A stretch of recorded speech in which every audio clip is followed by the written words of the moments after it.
আজকে একটি নতুন রেসিপি শেয়ার করতে চলে আসলাম আপনাদের সাথে। আর এইটা মানে যে একবার খাবে সে বারবার খেতে চাবে এমন একটি রেসিপি। হ্যালো এভরিওয়ান, আসসালামু আলাইকুম। প্রতিদিনের মতন আবারও একটি নতুন রেসিপি নিয়ে চলে আসলাম। আর আজকের রেসিপিটার নাম হচ্ছে খাটা অথবা আমের টক, যে যেটা বলতে পারেন। গতকাল রাতে প্রচুর বৃষ্টি হয়েছিল আর অনেক ঝড়ও হয়েছিল। এই ঝড়ের মধ্যে অনেকগুলো আম পড়েছিল। পরে এই দুইটা আম দেখি আমার দরজার সামনে পড়ে আছিল। পরে ঘুম থেকে উঠেই এই দুইটা আম দেখে পরে মনে পড়লো যে খাটা অথবা আমের টকটা রান্না করে ফেলি, খেতে অনেকটাই মজা লাগে। তারপরে আম দুটো নিয়ে এভাবে ছিলে পরিষ্কার করে ধুয়ে নিলাম। তারপরে এখন কড়াইয়ে দিয়ে দিলাম। তারপরে পরিমাণ মতন পানি দিয়ে দিব। পরিমাণ মতন পানি দিয়ে হাফ চামচের মতন লবণ দিয়ে দিব আর অল্প একটু হলুদের গুঁড়া দিয়ে দিব। দিয়ে এখন ভালো করে পানির সাথে মিশিয়ে নিব। আর এই ফাঁকে এখন হচ্ছে চুলার জালটা আগে ধরিয়ে নিচ্ছি। চুলার জালটা ধরানো হয়ে গেলে তারপরে এখন কড়াইটা বসিয়ে দিব। কড়াইটা বসিয়ে দিয়ে তারপরে ভালো করে আমগুলোকে সিদ্ধ করে নিব। আর এই তো আমগুলো সিদ্ধ হয়ে গিয়েছে। এখন আরও কিছুক্ষণ সিদ্ধ করা লাগবে, তারপরে আরও কিছুক্ষণ সিদ্ধ করে নিব। আর এই ফাঁকে হচ্ছে আমি আবার কিছুটা রসুন ছিলে নিয়েছি।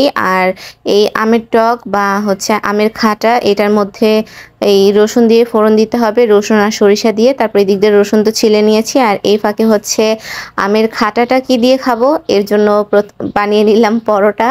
আর এই আমের খাটা বা টকটা পরোটা অথবা চালের আটার রুটি বা গমের আটার রুটি, যে কোনো রুটি দিয়ে খাওয়া যাবে, খেতে অনেকটাই মজা লাগে।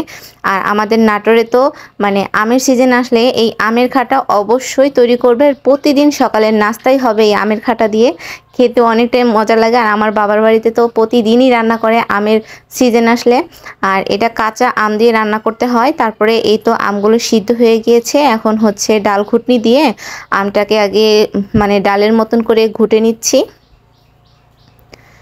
ডালের মতন ঘুটে নেওয়ার শেষে এখন পরিমাণ মতন চিনি দিয়ে দিব। যে যার পরিমাণ মতন চিনি দিয়ে দিবেন, এটা একটু টক মিষ্টি হয়।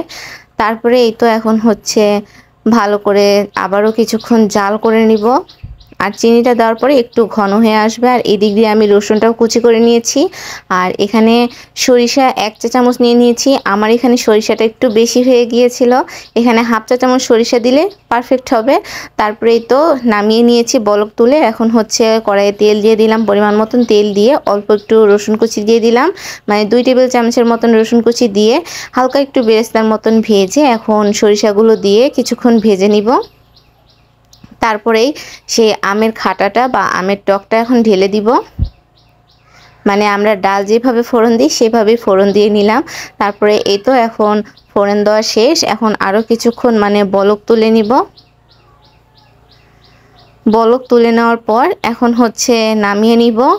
আর আমার আমের খাটাটা তৈরি হয়ে গিয়েছে, এখন নামিয়ে নিব। আর আমের খাটার সাথে খাওয়ার জন্য পরোটা ভেজে নিচ্ছি এখানে। আপনারা চাইলে রুটি দিয়েও খেতে পারেন, কিন্তু পরোটা অথবা গমের রুটি এই দুইটা জিনিস দিয়ে খেতে অনেকটা মজা লাগে। তারপরে এই তো এদিক দিয়ে আমি পরোটাগুলো ভেজে নিয়েছি। আর এখন এই তো পরিবেশন করার পালা। আর দেখতেই তো পাচ্ছেন কি সুন্দর হয়েছে আমের খাটাটা। এইভাবে একবার হলেও ট্রাই করে দেখবেন, ছোট থেকে বড় সবাই পছন্দ করবে। আর আমার ভিডিওটা যদি ভালো লেগে থাকে অবশ্যই লাইক, কমেন্ট এবং শেয়ার করে দিবেন। সবাই ভালো থাকবেন, সুস্থ থাকবেন। আল্লাহ হাফেজ বন্ধুরা।